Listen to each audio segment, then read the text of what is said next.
All right, welcome to Cyberbulls, everyone. So the world is changing right in front of our eyes, but why is it that many people just can't see a disruption as it's happening? Are you one of those that believes Tesla will solve self-driving? Today, we'll review everything Elon has said this year about solving autonomy, and we'll review how the existing auto industry, even the Chinese autos, are doomed if they don't get full self-driving. So we've got the bulls here with us. I'm Herbert Ong. I'm Alexandra Merz. I'm Jeff Lutz. And I'm Larry Goldberg. All right, welcome everybody. So thank you very much for joining us. Big question everybody's asking is, when will Tesla solve autonomy? And Elon himself has said, do not invest in Tesla if you don't think we're going to be able to do this. I've got the clips that he has said about autonomy. I've got everything he has tweeted about Tesla. So let's get started with that. Why does it take so long for people to understand disruption? Let's start with you, Jeff. It's one of those things where this is something that doesn't exist anywhere at scale, and I think it's difficult for some to get their arms around. The other thing is there have been a series of promises in the past that have escaped Tesla, and now they're obviously that looks like they're converging on something that they can really get to some final goal and begin to scale. So I think you have a combination of previous promises, and also really something people can't get their heads around. I still bring people into my vehicle today that have never seen a car drive itself on city streets, and to everybody to a T, their jaws have hit the floor, especially on the 12.5 series and greater. So I think the other third component is you have a lack of awareness. I mean, it's literally in the tiny fractions of 1,000, 10,000ths of a percent of people that are actually aware of it. It's one thing to see it on a two-dimensional YouTube video or on X. It's another thing to be in the vehicle and experience it and hear the controls moving, hear the brake pedal, hear all these things happening, and the driver's not doing anything. So you've got awareness, you've got promises in the past that haven't come to fruition when they were promised, and you just have something that the world has not seen yet. Finally, I'll say, and I think we may touch on this a bit later. Elon is, like you said, has made this statement: if you don't believe in autonomy, don't invest in Tesla. And it seems like the top 20 or 25 or so hedge funds have taken that advice. And if you look at the latest filings, right now they're not invested in Tesla. So this is going to be a very interesting, from my perspective, over the next year. It's going to be very interesting as this really matures. Tesla, we get to the autonomy there, this robo taxi day, and they unveil potentially a business model, and then you see a demo of it. I think things start changing at that point in time, and then there'll be a countdown to when the network actually launches. The company and the product. I don't look at the quarterly stock movement. A very realistic bull, questioning certain decisions. The rational bull. I enjoy listening to bears. Looking for the red flags. You're supposed to react. Yeah, we only earned 50 cents a share the last quarter. I mean, come on, guys.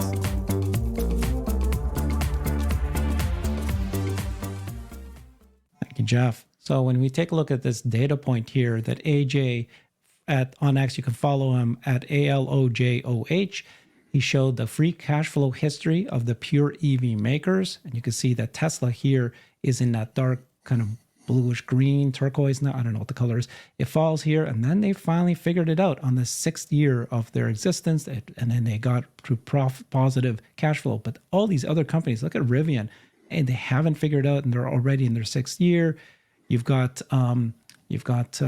what is it, Lucid here, the second worst, and then you got the others all falling, which is fair. They're trying to make a business, but they're trying to make an electric vehicle. And what Elon is saying is that it's not just cash flow and not just surviving as an electric vehicle. You need to solve. If you don't solve self-driving, you will die. And this is a famous picture that Tony Seba has been showing whenever he does a speech. And in 1900s, you can see here, and the question is, where is the car? Because, sorry, there's one car in this photo in New York City, and there it is right here, the first car. Everything else is a horse and carriage. Now, 10 years later, 1913, the question is, where's the horse? You see the same photo, same street, and you can see that there's actually Well, they all look like cars, except there's this one horse, which is right over here. One horse and carriage left. It took 10 years, just 10 years, for this transformation to occur. So, I mean, Alexandra, why is it that people don't understand disruption and they still think that cars and automobiles will stay the same? And here's Elon, and I'll show you the tweets he's been doing for years, telling about autonomy is coming. Well, the example with the horse and the car is actually perfect, because I'm sure you would have asked horse owners then whether they could imagine a life without a horse, and they would have all told you that no, they like their horse and they like their horse carriage, and the way this is working is just perfect. People cannot fathom, and Jeff said this earlier, something that is not here yet. And other than Tesla drivers who are using it, who may like it, who may still find it difficult, but have tried it, nobody else has ever tried it. I mean, I know there's San Francisco and some other places, some people testing Waymo robotaxis, but other than that, it is not in the common belief system. It's not, and it has been announced for quite some time. So sort of it has lost its momentum of people even thinking this is possible. I want to get back to your initial charts where Tesla started becoming profitable after year 6. I actually think it's telling that these competitors are not picking up yet, because they're actually doing this 10 years later than Tesla. I love this chart because it shows obviously the number of years, but it should also show the dimension in time. So when Tesla did this in the early 2000s and then in 2010 and onwards, that was a much different market, because they were the only and the first one. So you had a risk of error and loss of money much higher than what you have now. Now there is the example of Tesla that you could or should follow. So it is really disheartening. And then let's not even talk about the software of it. I still cannot imagine that Volkswagen signed for the software of Rivian. I mean, that just shows this whole industry not understanding what's coming. How can you pour billions into Rivian software that has no pretension whatsoever to go for full self-drive, to help out the tens of thousands of Volkswagen software engineers that they have hired and fired over the years, and not understand that what you really should do is knock on Tesla's door? And I think that is still, for me, one of the most telling examples of where we are, unfortunately, with this industry, and how few people, even inside the industry, believe that it's coming.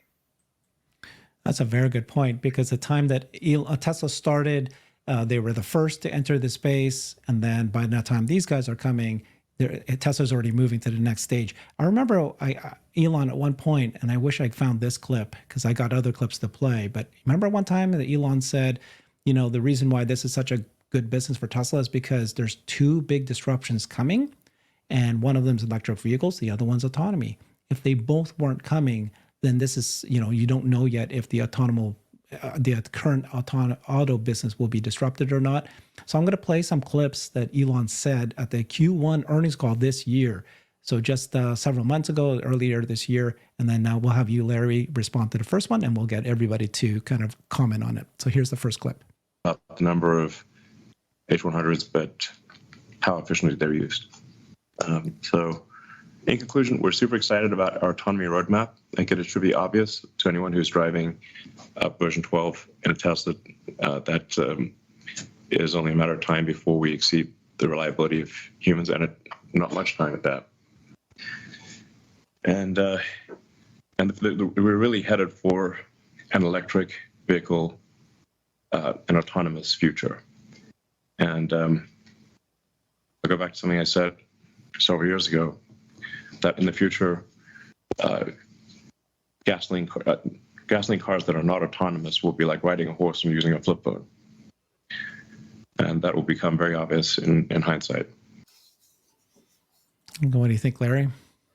Yeah, I mean, he's absolutely correct. I think what we're struggling with is, people have a really hard time getting and believing in this story. Elon has been talking this book for 5 years now that I can recall, maybe longer.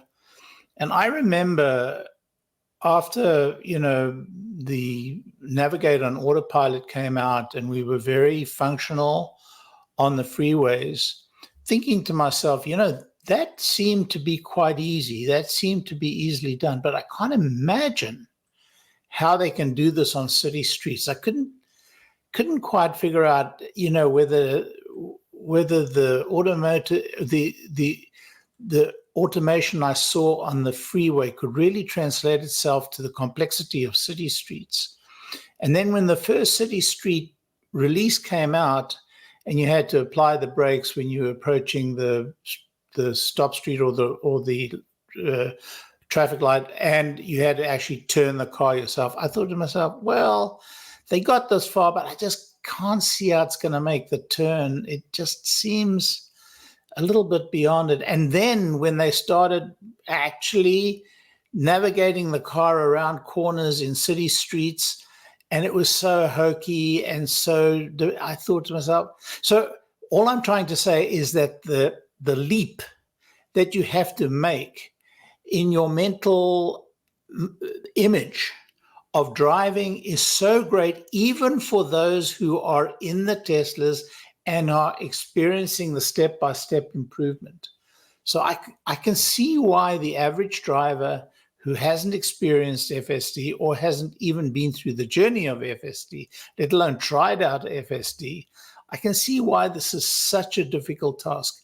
Now, it's going to be much easier for the new driver when FSD is in the state that it's in, and certainly when it gets to its final state, or ultimately when it gets to the robotaxi state, it's going to be a lot easier for them because they'll experience it directly rather than we have had to go through the imagining of it coming. But I can see the difficulty for people who haven't experienced it. It is extreme. It's shifting your mental image so dramatically from what you know. I can see how it's like a horse versus buggy situation. Mm-hmm. Okay, I'm going to play another clip. This is where Elon says, don't invest in Tesla if you don't believe in it. And then Jeff, I'm going to show the tweet that you wanted me to show about the hedge funds not yet investing in Tesla. On future product, if you had nailed execution, assuming that you nail execution on your next gen, cheaper vehicles, more aggressive gigacastings, I don't want to say one piece, but getting closer to one piece, structural pack, unboxed, 300-mile range, $25,000 price point. Putting aside Robotaxi, those features unique to you, how long would it take your best Chinese competitors to copy a cheaper and better vehicle that you could offer a couple of years from now? How long would it take your best Chinese competitors to copy that? Thanks. I mean, I don't know what our competitors could do, except we've done relatively better than they have. If you look at the drop in our competitors in China sales versus our drop in sales, our drop was less than theirs. So we're doing well. But I think Kathy Wood said it best. Like, really, we should be thought of as an AI robotics company. If you value Tesla as just like an auto company, you just have to fundamentally. It's just the wrong framework. And it will come to if you ask the wrong question, then the right answer is impossible. So, I mean, if somebody doesn't believe Tesla's going to solve autonomy, I think they should not be an investor in the company. Like that is, but we will, and we are. Isn't that great? What do you guys think? I can give you an example of this. And that is what happened in the smartphone world, what I lived inside of. And what happened is for many years, there was a distinct hardware advantage in the phones that Apple made or Samsung, even Motorola. And there was the hardware from these companies. And then you had these upstarts in China. You had other upstarts coming out of South Korea besides Samsung. You had all these players. And for a while, the thinking was, no one's going to, catch up in hardware. This is very difficult to do. The antennas got more complex and so forth. And if you looked ahead into the future, where the moat was around the software, the ecosystem, the app store, and those experiences, and being able to deliver and package and deliver those experiences in a way that if you weren't on that, you couldn't do it. So Apple decided to go closed, Android decided to go open, and really what you got is it really opened up the field. And if you fast forward, several years later, from a hardware perspective, from a performance perspective, when you're looking at the f-stops in the camera, you're looking at, the ability for the phone to work anywhere in the world, you're looking at the displays, the resolution, and so forth. Anybody can build a very, very equivalent smartphone. And even in terms of delivered quality and reliability and robustness, there are many players now that can deliver a very fine piece of hardware, but it turned out to be the software and the ecosystem. Same thing, Elon's drawing this corollary for the auto business, but it's even going to be more distinct, I believe. You have the software that runs inside of the vehicle to give you that experience. And I think even that's going to go to a whole new level, where I think Tesla is going to take out much of the actual physical input, and you're going to have superhuman intelligence with Grok. And on the other hand, you're going to have the vehicle and its ability to be controlled and driven anywhere and encounter any situation and adapt. And you'll be able to probably give the vehicle voice commands in case of any precarious issue. That is the future. And if you're still trying to figure out who can do the best casting or who can do the best, that's table stakes.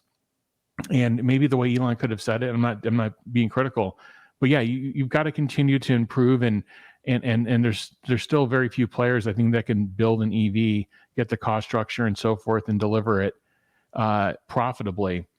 But those are table stakes. Once you get beyond table stakes, now you're going to have the superhuman intelligence, the general intelligence, and then the perception and vehicle control via FSD, and then full, unsupervised full self-driving.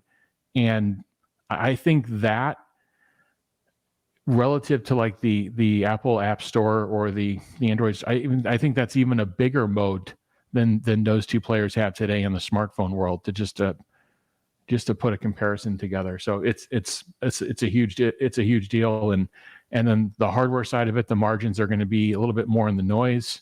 It's going to be table stakes, and it's going to be the in-vehicle software experience, and then the ability for it to drive itself anywhere. Jeff, you jumped the gun. I've got another clip where he says exactly what you just said about comparing the metaphor of smartphone to smart cars. That was not. I didn't remember that. Yeah, okay. I know, and you'll love it when we hear it. It's like exactly what you said. But Alexandra, this idea that do not invest in Tesla stock if you don't believe we're going to get autonomy. Some people hear that and they go, "See." He says he's telling you right now the auto part of Tesla is worth nothing. The stock is worth nothing. Do you agree with that? Don't. Wait. There you're going a bit quickly. It's not because the auto part is worth nothing that the stock is worth nothing. The auto part is worth something, but it's obviously not worth the $214 or $217. I didn't look at the price today. But he said that for years. I remember an interview he gave to the Tesla's Owners Club in Silicon Valley, where he said, if you just think this is a car company, don't invest in Tesla. And that was 2-3 years ago. So I'm surprised people are surprised today. Now, the first thing is, in 8 weeks, we're at Robotaxi Day. So maybe people will see it then and understand the business model that's behind it. The second thing is, it's, even if you would not believe in car autonomy, I mean, you would be crazy, but let's just assume that.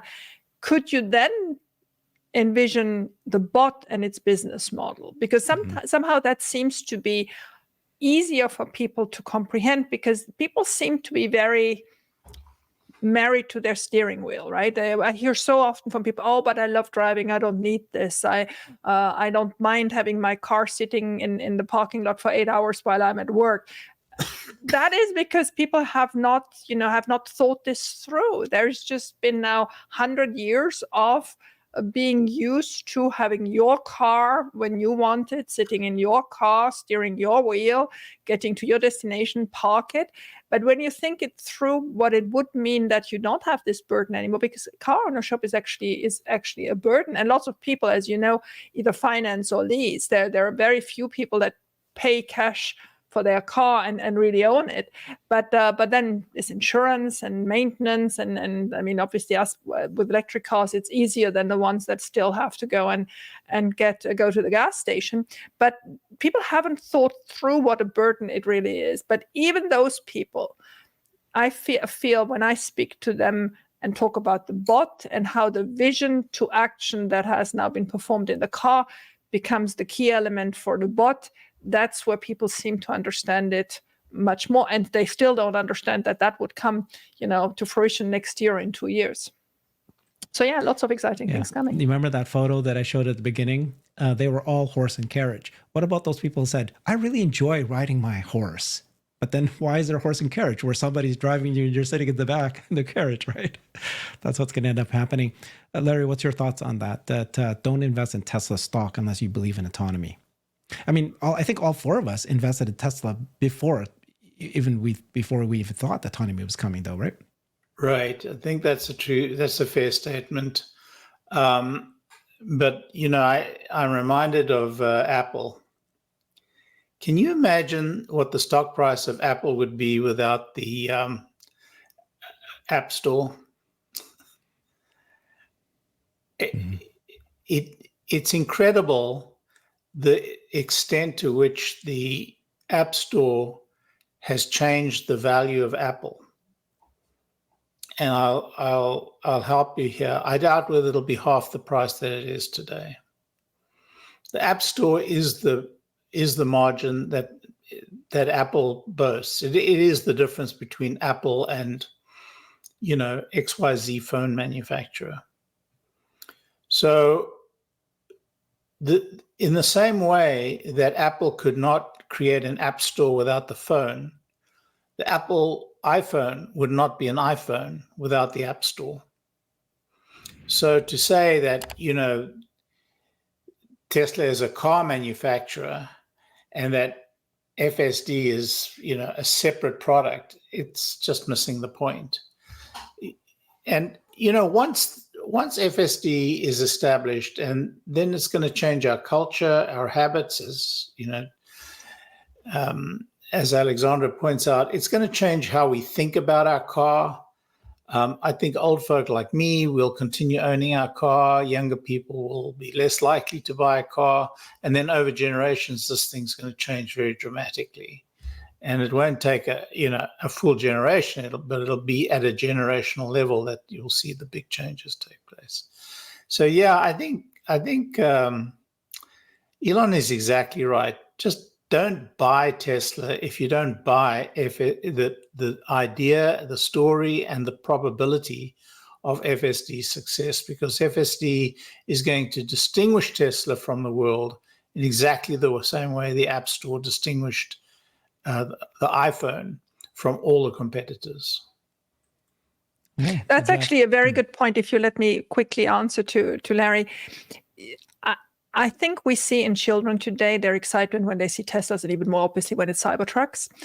But when you just spoke about this generational shift, I was reminded of the numbers they published this week for the X viewership. I mean, we're all old. I mean, I know I'm old, but even Jeff is old. I'm not talking about you, Herbert. I'm old. Older than You're old. You're as old as me. But we are really not the key target group for the Tesla story over the next 20 years. It's the now 20, 30, 40-year-olds. And they are on X. Look at the viewership on X this week, then the numbers. So this is actually the perfect channel, rather than when we hear people talk about advertising and all this crap. Well, advertising is for our type of generations, but not for the ones that are going to adapt much quicker to this new universe. All right, Jeff. So you wanted to show that not every investor is buying Tesla. In fact, many of the big whale investors. Tell us what we're looking at here. You can just thumb through them. I mean, it's probably the top 20 25 hedge funds. There's others that aren't listed, but kind of the midpoint of the quarter, they have to report something called a 13F, which is all their transactions and holdings from the prior quarter. So you have Buffett report. Everybody goes to that one right away and looks, what has he made a big move in? He made a big move in Alta, and that stock was up 10% after hours on a huge company, for example. So so Evan did a great job in X and posted a bunch of them, Bill Ackman, and you see a trend actually. You do see some shedding of the Magnificent Seven, although they have huge holdings in it still. And but you don't see anybody in this list with ownership in Tesla. And I think where you do have ownership in Tesla, like Bailey Gifford, I think they shed about 3 million shares, I believe, of Tesla in the last quarter. And there's still more coming out. I know Alexandra does a great job looking at all this. It was just a little bit surprising to me in the context of our discussions that we're having, which is retail relative to, call it non-retail institutions. And in retail, they're buying the cars, they're utilizing FSD 12.5. I know only a small percentage have it, but they're certainly getting exposure to it. And there's high retail ownership of the stock, as it's been talked about before. But you really see no big institutional moves. They did make moves about a year ago when Tesla was really truly horribly oversold. But I'm just surprised you didn't see any movement now. The question is kind of like NVIDIA. When NVIDIA had the CEO coming out quarter after quarter talking about AI, talking that they're at the crossroads of enabling this, talking about what they're going to do in hardware, what they're doing with CUDA software, how unique it is. And everybody was asking NVIDIA at the time, well, what's your latest on your gaming, your ARM driven data center, and then gaming, and then crypto and so forth. And he's like, well, everything's going to be about AI. And then boom, ChatGPT moment. And literally that following quarter, you had the stock skyrocket. Now they also put up earnings too, in that, about 6 months after it. And then everybody was trying to catch up and just running after it. And they're still gasping for air at this point. So here you have the same situation, CEO talking about what the imminent future, will be. You even have other CEOs talking about and experiencing what Tesla is doing, and saying, even Jensen Huang saying Tesla is a leader in this, and birds chirping. So someone's going to be right. And the question is when and how, and everybody has their own individual time horizon and plan, but when and how do you position for something like this, and how much do you believe the company? Yeah, I think you put the finger where it really hurts. When? Because these hedge funds, most of them, no, not all of them, but many of them are much more of short-term traders. So when they are in end of 2022, beginning of 2023 in Tesla, it was so much oversold that it became a duty to buy it. You just, chart analysis or whatever else they're using, and was just screaming, get out. As of today, they don't consider that bet, those short-term trading ones, as obvious. And then you have the other block, the Berkshires of this world, that are just not prepared to take any bet on growth. So they are not gonna, for them it's too early. So value investors. Yeah, exactly. Yeah. And you actually explained it always very well, Larry. And then the third group is the ones, the Ackmans and all those that have a hope for a much higher multiplier than they consider Tesla to be able to give today. So we're looking at 3 different types of hedge funds. There are probably more than those 3, but for all of them, Tesla at this very moment is not, it's too late, or it's too early, or it's too normal, right? It's just not interesting enough. So for me, it's not a question of why do these people not invest. For me, it's much more a question, why do more traditional funds and ETFs not start to overweigh Tesla, and they still do not. They're just stuck on their benchmark or even underweighted in Tesla. And I just believe they are. And Larry will tell me for the 10th time, look at Amazon, look how they missed Amazon, they missed Apple. They need a confirmation bias. They need the train to be in motion and other people to tell them that, here, that this is what is happening, and then they will jump on it. So it will come late and it will come in a huge number, but don't hold your breath. Yeah, I wouldn't call Warren Buffett a hedge fund. Warren Buffett's a long-term value investor. He was in that list. That was why I. And he invests in railroads, oil companies, Coca-Cola, insurance, Moody's, and insurance companies. Yeah, BYD. Well, there's a very excellent example of where he, broke his own code. He invested in BYD in an early stage, which surprised me at the time that he did it. And, he proved to be right because he bet on the people. He bought a machining company in Israel under the same circumstances, and I was puzzled at the time. And that's done incredibly well. So, he is not a pattern investor. In other words, he doesn't only invest to his given pattern.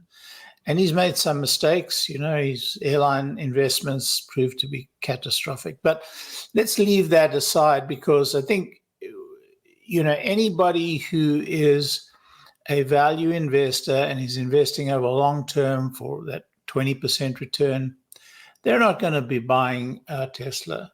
The ARKs of this world would certainly be buying Tesla. But when you talk about, hedge funds, there are special position situations, and they will be watching Tesla on the sidelines for the moment that they think the worm is going to turn. And that's just how they work. And these are, they're driven by a lot of different circumstances, and some will make trades that will be disastrous. But on balance, many of these hedge funds have done well over a very considerable period of time, investing in special situations. Now, what's a special situation in relation to Tesla? A special situation in relation to Tesla is that magic moment when FSD becomes actually robotaxi ready, or when FSD becomes truly, independent of the driver. And yeah, they'll probably miss the first spurt. They no doubt will miss the first spurt. And the first spurt is not necessarily going to be determinative in terms of their ability to make money. Now, will it be determinative in terms of multiples that you earn from it? Sure. But that's not how they work. I mean, they're going to sit on a position for 5 months, 15 months, 24 months, the way we've sat on our positions for that period of time. And maybe even up to, I remember 4 years, 5 years with Tesla stock where it didn't do anything, just sat there. And some guys lost a lot of money buying leaps, 214 to 218, I think it was, 213 to, I don't remember the exact dates. But I remember over 4 year periods, a lot of people crying about leaps that just expired worthless. So, that's the reason why you see such a significant commitment by retail investors with this very high level of conviction, which is not possible to sustain in an institution. Because in an institution, every year you're judged by what you did for us this year. I don't care what you did for us last year, and I don't care what you did for us the year before, and I certainly don't care what you did for us 4 years ago. What did you do for us for this year? And so it's a different mindset, and you go about it in a completely different way. So I think that's that's trying to explain the situation with the retail investor versus the institutional investor. I regard it as upside for me. I love it when people sell Tesla. I just love it because as long as they beat the price down sufficiently, it makes for a very good situation for me. And I'm a long-term accumulator. I'm not a buyer and I'm not a seller. I'm not a trader. I'm just accumulating over time. And sometimes I'll go for 9 months without accumulating any additional more. Sometimes I'll go for 2 years. But I just accumulate because from my perspective, I know that I have very high conviction that we'll make FSD work. I have very high conviction that the bot is going to be transformative. I'm very high conviction in the energy business. So what's to lose? There's no downside that I can see in the Tesla story. None. You're such a wise man. We should call you Yoda Goldberg if I fail. Herbert, I just sent you a table I published, I think yesterday or the day before, which is the quarterly short sellers of Tesla, if you can pull that up. It's quickly summarized because actually the typical short seller, the biggest one was Cesar Capital, has actually lowered his short position by 2/3. So there's only 1/3 left. Millennium is now the number one, but they have a mix between equity calls and puts. So I don't consider them as clear short sellers as Cesar is. Then you have ACAP Strategic Fund. This is a new one that has a short position. And then you have Caxton Associates. But we're getting into names that are much less known. And then you have two lines of Bank Pictet, which is a Swiss bank, one for their Asian branch and one for their Swiss branch. And then it gets very, very quickly to low numbers because you see in the right-hand column the sum of their long and short positions. Some of them only have, short equity or puts. Some of them have a mix of it all. But why do I show this every quarter? Because I do a sum of the first 10, of the first 25 to get a feeling of, how big it is. People have cut considerably their short positions on Tesla. So while I agree with Jeff, we don't see, some big player entering the market suddenly. That's too early. But we're seeing those notorious short sellers exiting the market or at least reducing their positions significantly. Interesting. But isn't it true that the short seller list has changed quite significantly over time? So some people come in and try, other people exit having, they died. Lost money. Yeah. He's not dead yet. Jonas, he's not dead yet. He's still giving us his weekly mean tweet, but obviously he's not there anymore. The fund and the fund, exactly. But it's I agree with you. The names have changed. They're younger players. I always try to search who the fund managers are. Names I've never heard before. 30 somethings, early 40 somethings people now. And you're right. The consistency of their position is, either they make a quick buck and then they leave again, or they get fed up with holding it and then they leave again. So it doesn't give me the same feeling of these highly motivated people that went on TV and, had a position for years. No, not at all. But even Janos, it wasn't that impressive. He was louder than his position was. All right, let me play another clip from the earnings call. This is a big thing that could happen that can eventually or finally convince everybody that autonomy is coming, and that is a license. So let's listen to this. Taking the question, the company had previously characterized potential FSD licensing discussions as in the early phase, and some OEMs had not really been believing in it. Can you elaborate on how much the licensing business opportunity you mentioned today has progressed? And is there anything Tesla needs to achieve with the technology in terms of product milestones in order to be successful at reaching a licensing agreement, in your view? Well, I think it just needs to be obvious that our approach is the right approach. And I think it is. I think we're now with 12.3, if you just have the car drive you around, it is obvious that our solution with a relatively low cost inference computer and standard cameras can achieve self-driving. No LiDARs, no radars, no ultrasonics, nothing. Just no heavy integration work for vehicle manufacturers. yeah, it's so it would really just be a case of having them use the same cameras and inference computer and licensing out software. And but it's once it becomes obvious that if you don't have this in a car, nobody wants your car. Yeah, It's like it's a smart car. I still remember like back when Nokia was king of the hill. Yeah, dominating the cell phone industry. yeah, crushing. And I saw them come out with a smartphone that was basically a brick with limited functionality. And then the iPhone and Android. But people still did not understand that all the phones are going to be that way. There's not going to be any flip phones. There'll be a niche product. Or home phones. Yeah, not even exactly. When was the last time you saw a home phone? Is it like an I have no idea. Yeah. In a hotel. Sometimes in a hotel. Yeah, the hotels have them. Yeah. So the people don't understand all cars will need to be smart cars, or you will not sell this. The car will not. Nobody will buy it. Once that becomes obvious, I think licensing becomes not optional. Becomes a method of survival. Yeah, so it's license it or nobody will buy your car. Method of survival. So it's so obvious to all of us. Why isn't it obvious to investors yet?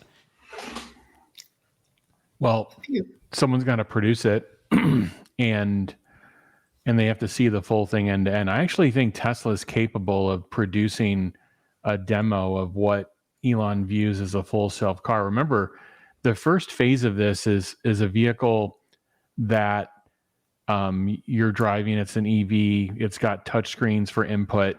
It's got click wheels on the steering wheel, and that's the first evolution of it. And then there's further advancements in autonomy, where the car is doing more and more of the driving, and eventually the car does all the driving for you, and then eventually you don't even need to be in the seat. And that's on the control side, and that's the vehicle traversing throughout the world. But then there's this other side of it that nobody spends a lot of time talking about, which is the assistant and the superhuman intelligence that's going to be available in the vehicle real time to understand, hey, I'm feeling a little bit cool. Can you turn up the heat? You just have this conversation back and forth, or it being more context aware and actually knowing what to do in advance if you even have to give any voice input.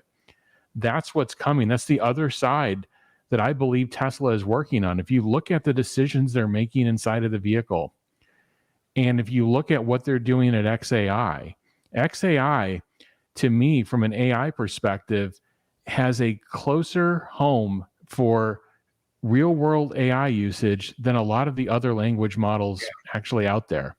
XAI has a home in vehicles. It has a home in humanoid robots. It has a home on the desktop, the AI computer, and the AI smartphone. It has homes in those 4 places already. And what Tesla is doing there, and Tesla, again, seldom talks about it, but I believe when Tesla talks about taking a license, you'll be able to take a license for the in-vehicle assistant as well as the full self-driving in the vehicle, and you'll have this complete experience. No one even today, right now, ships a global auto operating system today in the world. Like, that's one of the problems with the Chinese today. One of their problems getting in and getting mass volumes in Europe and other places is there isn't this ubiquitous operating system where the car lands, it's localized, everything works, languages, all the inputs, everything works for the region it's in. And this is something Tesla is doing today. It requires input, but over time, they'll be able to do this with XAI, and then, of course, with Tesla AI controlling the vehicle. But Jeff, Volkswagen obviously believes Rivian has this down. Well, Rivian, I would say, here's what I would say about Rivian. The software experience in the vehicle is probably a second, to Tesla. They do a fairly good job in the vehicle, but in terms of like, what's that next step? connecting to the assistant, and then having this real-time superhuman capability inside of the vehicle. Remember, that's a bit of a Tesla still has to, first off, XAI has to create that. And running FSD. I mean, there's a small and running gap. FSD. That's a small gap. Right. Yeah, there's two sides of it. One is, I think, what Volkswagen's going for, vehicle control, electrical architecture for the vehicles.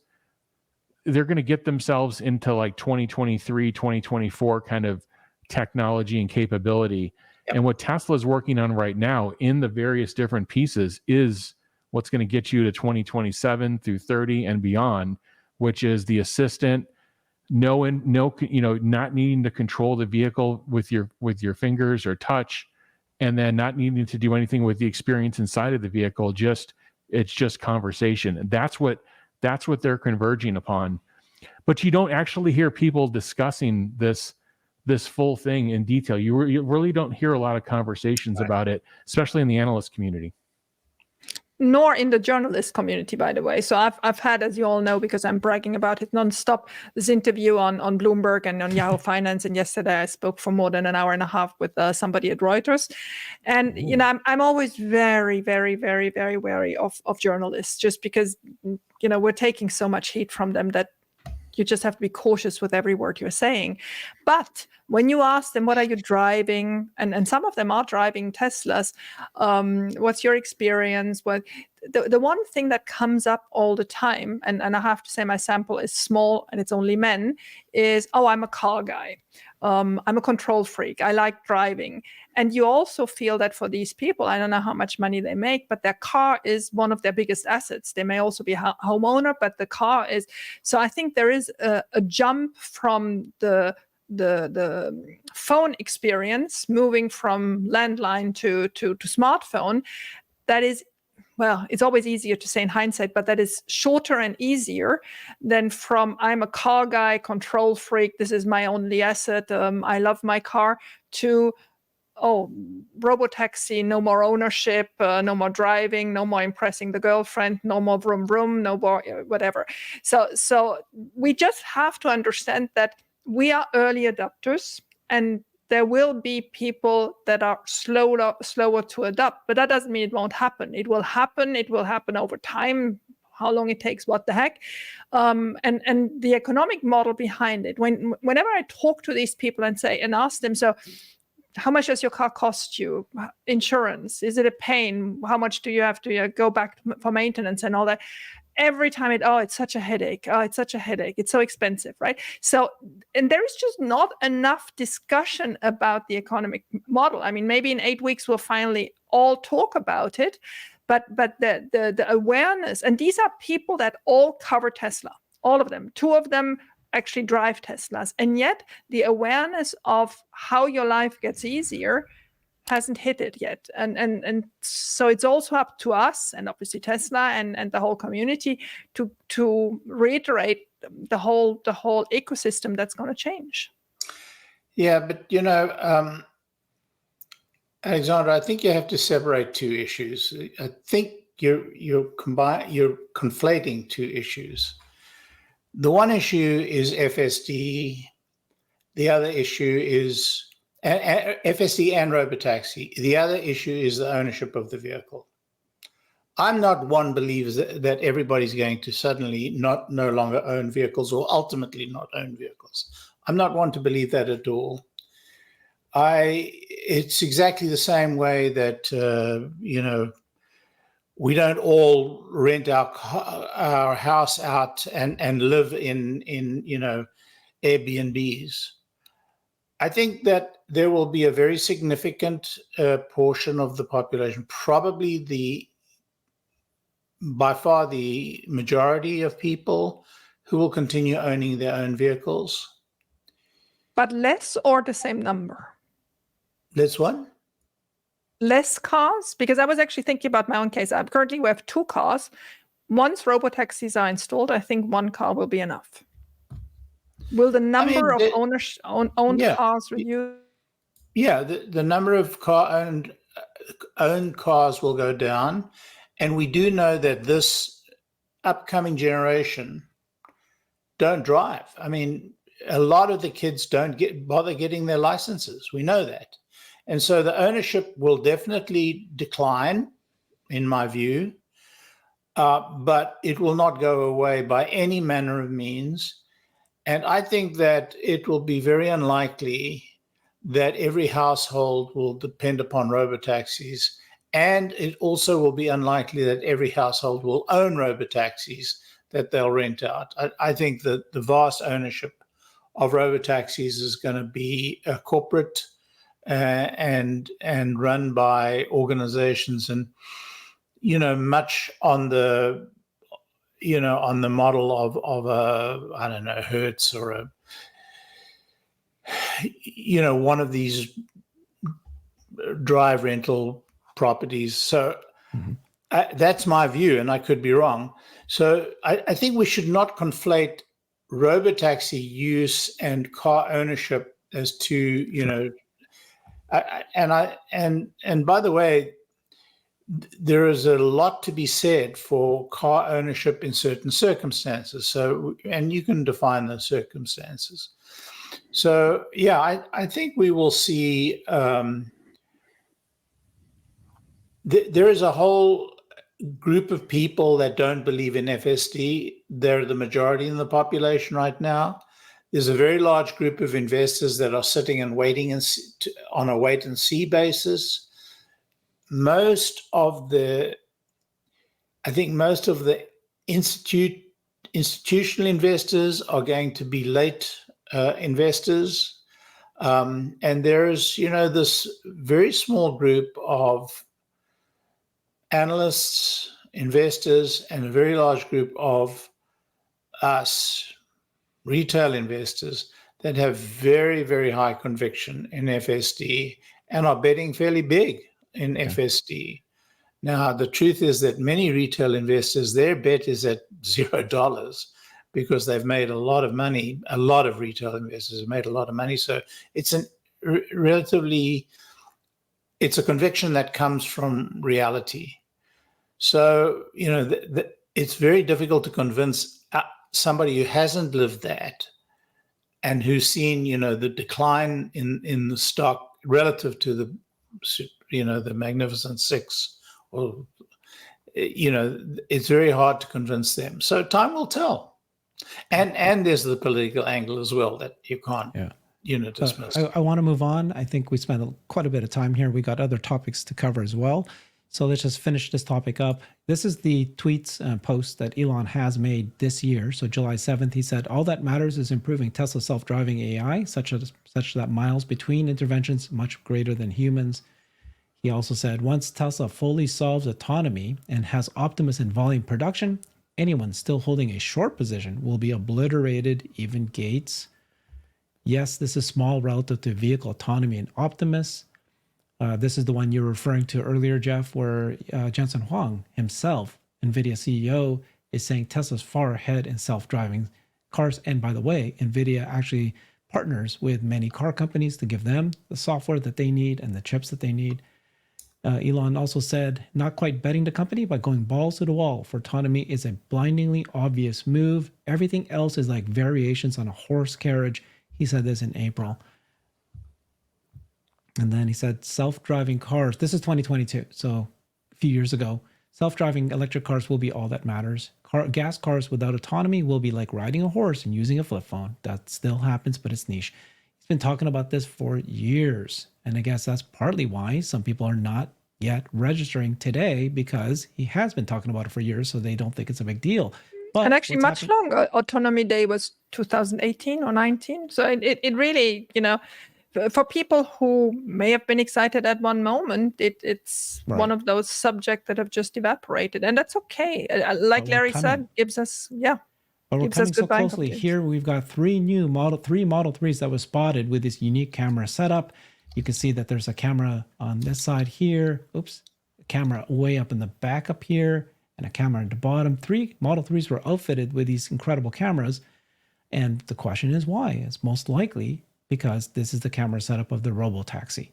That is coming. They're testing it out right now, and they're out there. So that is conversation we're having. What makes you believe that this is the setup for the robotaxi? Well, we don't know. Nobody knows. But I think most of us believe. Why else would you be testing a setup this way? I can give you a very simple answer to that, which I think is the better answer. Okay. I think it's for registration, it's for accuracy, it's for triangulating and testing the current cameras.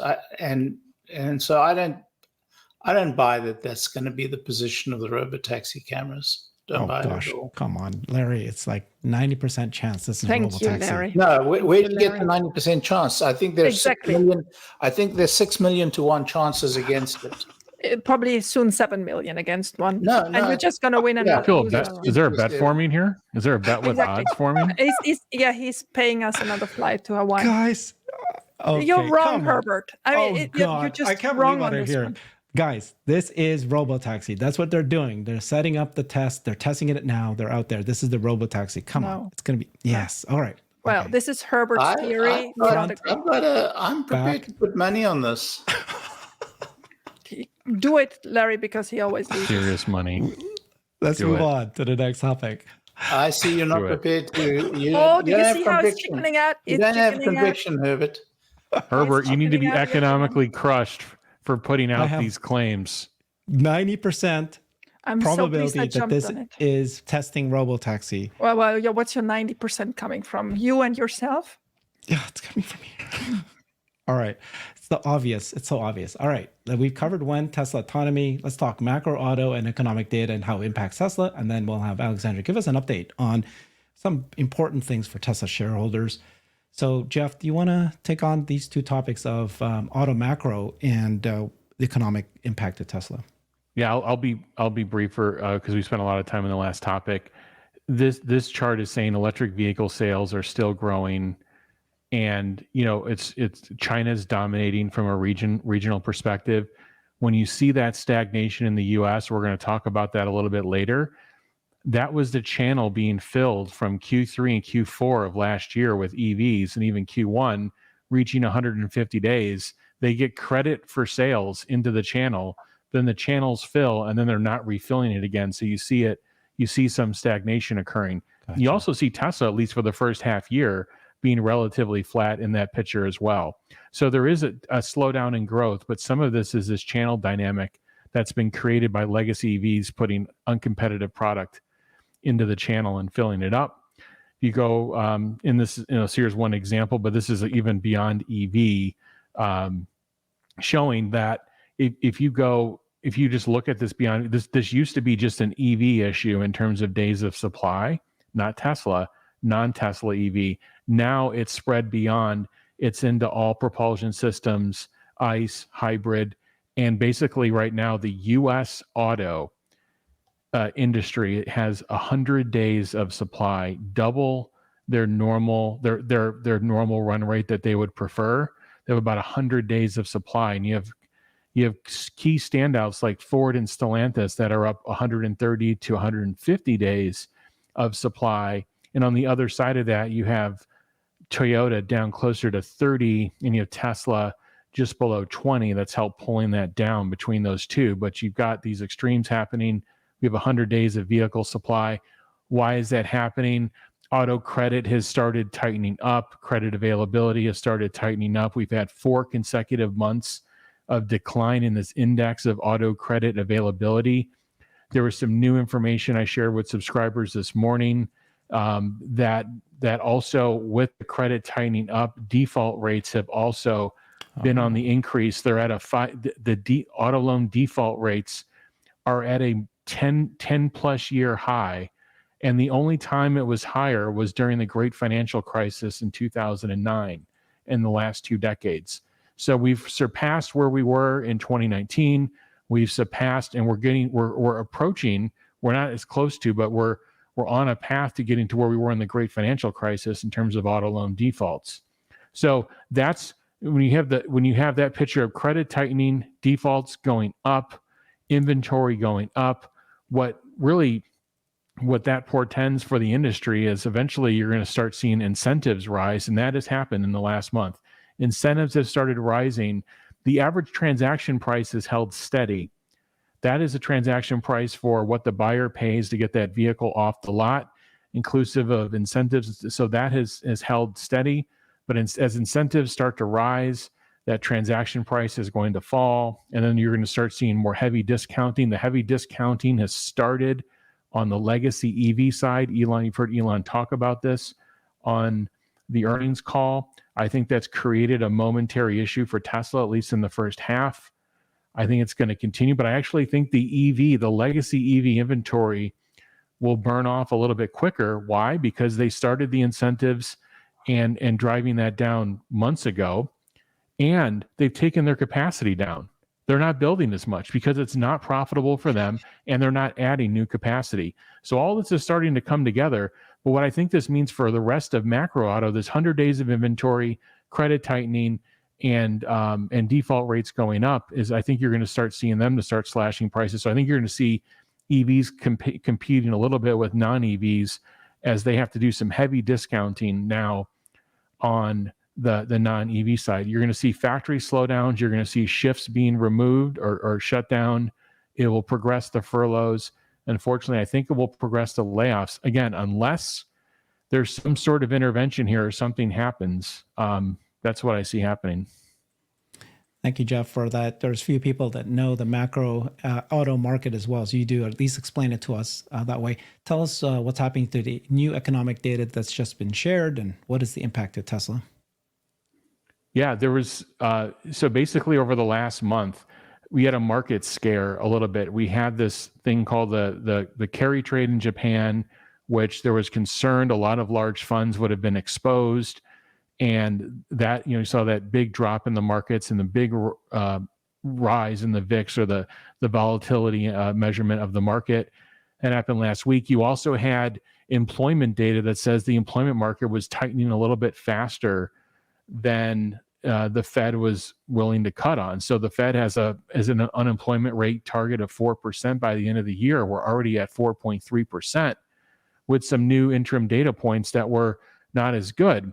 And then today, you had a jobless claims rate, which is a different metric, but it also kind of leads into the unemployment rate. And that came in favorable in terms of less claims, than just slightly less than what was anticipated. There was concern there would be a big blowout, but there wasn't. And then we had retail sales come in, and there was a big beat in retail sales. There was a beat with Walmart. There was not a beat with Home Depot earlier in the week. So you have some mixture there, but the retail sales index, the markets really took to that because the markets thought that we were going to have a big miss coming out of July with retail sales, and we actually came in strong. So now what was concerned 1 to 2 weeks ago of this soft landing of the Fed being able to get the Fed funds rate and the employment into those targets of, where you have inflation, below at 2% or below, and you have unemployment at 4% or below. There was concern a month ago with those data points that we weren't going to get there. Now there's at least more increased thinking that there's the window, call it the window for a soft landing, constricted about a couple of weeks ago, the August 2nd big sell-off, and now it looks like it's opened up again a bit, and that's why you saw the markets respond positively to that. And it looks like the U.S. consumer, maybe in certain sections, isn't as bad a shape as we thought. There's still risk out there. We have an employment data point coming. We also had a CPI and a PPI reading come in the last week. The PPI, the producer price index, the input cost for a company like Tesla, that came in cooler. That came in favorable, a little bit cooler. That was a surprise. And then the CPI came in pretty much right on target, and that was also seen as a favorable surprise. So in the last, call it week, there's been some macro data points that have opened the soft landing window. That's good for Tesla at this point. And now we need to see if the Fed will start cutting rates in September, and that would also be good. So imagine Tesla a year from now, and if the Fed funds rate, or that interest rate, which is 5.5% now, if that can be 100, 150, 200 basis points lower, now that Tesla doesn't have to be fighting the interest rate and do the interest rate deals themselves, they'll have the market working at the wind of their back. You have the same Tesla, you have the same focus on COGS, you have the new vehicle models coming, and now you've got the market potentially working with the wind at your back. That could be a good picture for Tesla. But I would say we're not 100% out of, the window where there could be a recession. There are indicators that still point to a recession. So, but the window for the soft landing just reopened again over the last week. Sounds good. And I want to add something that I would have wanted to say at the end, at the Q2 earnings call, because lots of people, especially the ones commenting on finance and Tesla on X, were all looking forward to Tesla having these lower interest rate loans, and then spreading the cost of these loans, so the differential between the 0.99 and the real rate, or now the 1.99 and the real rate, over the time of the loan. And Tesla did nothing of that. And that is, for me, just again the proof that Tesla is not in accounting shenanigans trying to spread a potential loss, because that's what it is, a cost of acquisition over time, but they're just hard cash putting it into the current quarter, and I applaud them. And so whenever you hear people telling us that, oh my God, the fraud, and you will see the whole balance sheet doesn't work, but this is crap. This is crap. Tesla is one of the companies that has the most stringent and the most conservative ways of accounting, and I really applaud them for the way they're doing it. Can I just add briefly to that? I agree with that point. There was one other thing that Tesla did in their earnings besides that call out, which is very appropriate. Tesla had a choice in Q2 to either keep production going at a high rate or burn off that inventory that was from those supply disconnects in Q1. If they kept production going at a higher rate, their utilization would have been higher, their fixed costs would have been divided by a larger number of units, and their gross margin, they missed gross margins by 180 basis points. They may have made up a significant portion of that by just keeping their production high. They could have kept days of inventory in the mid to upper 20s. They would have been still better than any other. But what did they do? They made a decision to burn off the working capital, to burn off the inventory. That's very important. I wish they would have said that on the earnings call. Said, look, we had a choice and we made this decision. We could have served one master on gross margins, which they still, of course, worked on it. But instead, they got the working capital out the books. It's going to prove to be the right decision, I believe, especially given the macro slowdown. This conversation happened at an earnings call many years ago. They addressed that. I'm going to find that. Yeah. Show it to you. Yeah. They should have. They could have addressed that specific decision. They did on this earnings call. Is my point. You can't just I say agree. It, yeah. And the same. There are actually a couple of things. The restructuring costs should have been explained much better. Would have been much clearer. There's a problem with those restructuring costs. What's your problem with it? You find it extremely high? 595 million. Yeah. It's very, very high for the return they're earning from it. So it seems to me that Tesla bent over backwards to give people a lot more than possibly they could have given them in the circumstances. So if you look at the actual restructuring costs of over $600 million, and the actual savings looked like it was running at $200 million a quarter, that's a pretty poor return for a restructuring cost. I mean, I agree with you. I looked at it. I think the total cost was 622 million, out of which 585 were for the layoffs. Yeah. And I was thinking this through, because we obviously don't have numbers yet on exact number of jobs that were cut, but the rumors were that it was about 10%, so 14,000. That is, $30,000 per job, right? Sounds a lot to me. It's a lot. So it's very hard to actually figure out how that figured. But look, Elon is he's a very, very good operator. He operates at incredibly limited cost. It's amazing. I mean, I wish he were somewhat of of an expense czar across the federal government, man, he would be. Well, may happen. he would May be happen. perfect. But you know, we can't afford him to do that right now. So anyway, Okay. yeah. Let's do. In general, I just want to say one other thing, if I may. I'm not aligned with Jeff. I don't think we're out of the woods by a long chalk. I think there's such a significant portion of our population that is in recession, or that of our economic activities that are in recession. I think there's a very thin slice of tech and industry that is still making profits. And I think we're going to see some fairly significant bankruptcies in the coming quarter. I think it's very hard to sustain this kind of economic activity where the economy is so unbalanced. You've got government spending sustaining a very significant number of very significant employment, and you've got a few companies in tech and very few in industry, but in services actually earning money, and then the rest is a desert out there. That's my view. Yeah, but I didn't say we're out of the woods. You talked about a soft landing, and I think we've already landed hard. That's really what I'm saying. Well, there has to be data to support that. Well, if you take away the growth of government expenditures, which has been 7%, which is a gigantic, it's a wartime number. If you take that away, and if you take away the earnings of the top 7 tech companies, I think the data speaks for itself. You have to take a lot away, though, to do that. I mean, just do the numbers, Jeff. It's quite shocking when you do the numbers.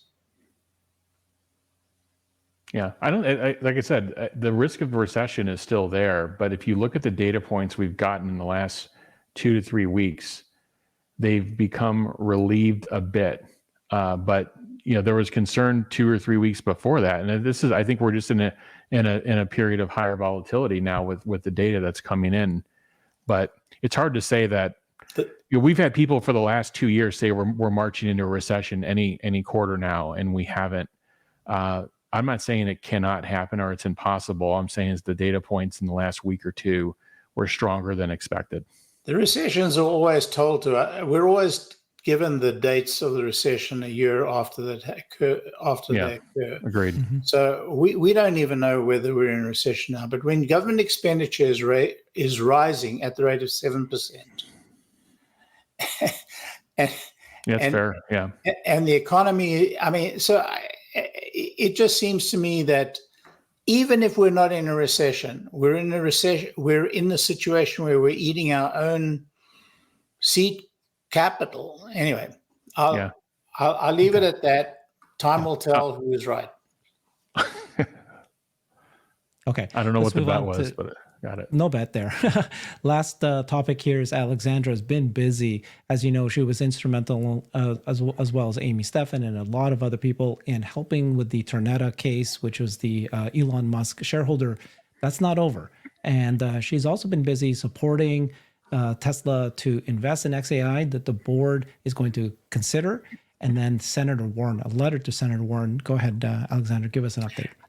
Yeah, with pleasure. So the first thing for all those that who want to make a comment in the comments, yes, I am letting my gray hair come out, so you can all write about it, and I hope that makes you happy. And you will see much more of it soon. But then to the really interesting things. The easiest is probably the answer letter to Senator Warren. She had written a 10-page letter to Robin Denholm, Dr. Robin Denholm, the chair of Tesla's board. And we replied with a 2-page letter. 3,621 people signed this and was sent yesterday, including May Musk, by the way. She also participated in this survey. And also it's 3,261. I got my numbers wrong. And this was sent out this morning. I got my registered receipts. I'm going to follow up whether and when they're going to be delivered. Should be early next week. And I just think we have to defend ourselves as retail shareholders. it's all good that these politicians use Tesla for their own publicity stunts or whatever it is. I think we should just remind these people this is our company. There are retail shareholders behind it. We're 10 million of us. This is the stock that has the most retail shareholders, and it's just not fun seeing politicians who should look after the things they should look after rather than sending 10 pages of law text and articles from Laura Kolotny to our chair. So that was done. That was the easiest of all. Then I felt it was necessary that we did an official letter for the request to consider an investment into XAI. Why was that? You remember it was actually a shareholder that in the last earnings call asked this question again. It had come up a couple of months ago already. And Elon both times said, yeah, I'm going to speak to the board. This time he also did a poll that had an overwhelming majority. I just felt that was all very sort of relaxed. And the point has come that it should be really an official request from shareholders. Now, those that have followed us with the explanations about direct registered shares and how that could actually do shareholder requests much easier are right. What we're doing is not as official as it could be, but it is what it is. So we put out a survey. Those surveys that have actually a mission brought forward to the board need that the shares of each shareholder that signs are stated, or at least approximately stated, which obviously makes the likelihood of people wanting to share this information much lower. So I was positively surprised that we had nearly 1,400 people signing this. 97% of the signers gave their share count. So it is actually then afterwards Tesla's duty to verify that we are all shareholders and that this is really a mission of shareholders. But like I said, I'm very convinced that that is the case. So 1,400 shareholders have sent last Monday a letter to the board asking them to put in place a special committee that will find the reasons for or against an investment into XAI and a fair value. And then if that is approved by the board, then it will become a shareholder vote. That could be as early as fall of this year or could be packaged with next year's. There were lots of people asking it to happen rather sooner than later. We've seen what Grok version 2 is able to do. So I think lots of people want to jump on this boat. The sooner, the better. That's the second thing. And the third one is our thorn in our foot, our Tornetta case. Now, the Tornetta case itself is closed in the sense that all hearings are over. The last two hearings were one for the fee determination of the plaintiff's attorney, and the second hearing was on Tesla's request for a motion to reconsider the preliminary judgment that has been pronounced end of January by Chancellor Judge McCormick. And so those hearings are over, and we're expecting her to come to a final decision on that probably in November, could be earlier. But in the meantime, a case has moved up from the Chancery Court to the Supreme Court. This is the Dell case. The Dell case is a bit complicated. It's about purchasing something at a certain price, whatever. And to make it very short, because there's no point really going into those details, Dell and the plaintiffs, who were shareholders, settled for $1 billion, but there still needed to be the determination of the lawyers' fees that had represented the plaintiff who won in this case. So could be a similar scenario to our others, but ours obviously doesn't have a settlement. So I'm a bit torn of taking much of this case, but on the other hand, it does show one thing, and I want to come to that. So the Chancery Court had said these plaintiffs' attorneys should get $267 million of plaintiffs' attorneys' remuneration fees. And then one of the hedge fund managers that were was holding Dell said, that's ridiculous. Let's move up to the Supreme Court. So became a co-plaintiff in the whole case. And it went up to the Supreme Court of Delaware to put into question only this point, whether the 267 million for the 1 billion settlement were justified. So that's a roughly 27% fee allocation. And the Supreme Court confirmed those 27% and actually said that they want these high payments because they want to encourage lawyers to have a goal for high remuneration if they bring risky cases to them. So that gave me the shivers, because I just think that is absolutely the contrary what I think should be done. Rather than encourage these lawyers going for high attorney fees, you should actually discourage them, but that's just my personal opinion. So yesterday when I read that case and then read the different magazine and journal articles about it, everybody very quickly made the parallel to our Tornetta case. Now, again, the Tornetta case is very different. The Tornetta case doesn't have a settlement. There's still a very debatable question whether there's actually any loss or any benefit for us shareholders, because obviously by reinstating the same package again, there may have been a temporary benefit, but it certainly is cured now or should be cured now. So the whole base of calculation is you don't know percentage of what, and then you don't even know whether there is a benefit that should have been granted. But what the one thing that we should take away from it is that Delaware is obviously both at the Chancery Court and at the Supreme Court very willing to give high attorney fees, while very clearly distinguishing that these are different cases. There is no settlement in the Tornetta case, and we don't even know what the basis for this all is. Thank you for explaining that, and thank you for the continued work. There's a lot of work that you do. And it's important for us shareholders. So we appreciate you, Alexandra. Thank you. Thank you, Herbert. Okay, so soon enough, Larry's going to pay me, what, $1,000? No. Oh my, No, that's a lot of money for you, Herbert. I'm not going to do it. Not going to do it. You know, Herbert, the other possible explanation for those cameras are a new type of camera. No. He's digging his own grave, Larry. Let him go there. Larry, new type of camera. Why would be inset way back there? Why that high? This is where it normally is. We will not have a camera on the door. Yeah, these are classic registrations. They used to use LiDAR for that. Now they see that they can do it with cameras. Because they used to drive around with LiDAR on top of their roofs, did you think they were going to use LiDAR? No. Yeah, I think you did. Love you, Let's Larry. pull the tapes. Pull the tapes. Larry, love you. All right, guys. Thank you very much. Appreciate everybody. Thank you, Jeff. Thank you, Larry. Thank you, Alexandra.